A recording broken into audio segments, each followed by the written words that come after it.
আজকে মিষ্টি কুমড়োর ডগা চচ্চড়ি করব মটর ডাল দিয়ে। আলুগুলো দিয়ে দিলাম, মিষ্টি কুমড়োর ডগাগুলো সিদ্ধ করে নেবো একটু। তারপরে লঙ্কা, পোস্ত, সর্ষে বাটা দেবো, লবণ দিয়ে দিলাম। এবার একটু ঢাকা দিয়ে সিদ্ধ করে নেব। সর্ষে, পোস্ত, লঙ্কা বাটাটা এর মধ্যে দিয়ে দেবো।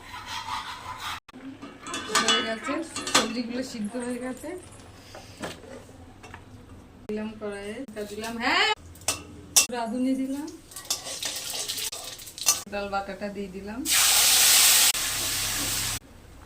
কুমড়ো ডগাটা দিয়ে দিলাম, চিনি দিলাম, নাড়াচাড়া করবো, তারপর নামিয়ে দেবো। রান্না ঢেলে নেব। মটর ডাল দিয়ে কুমড়ো শাক রান্না করেছি,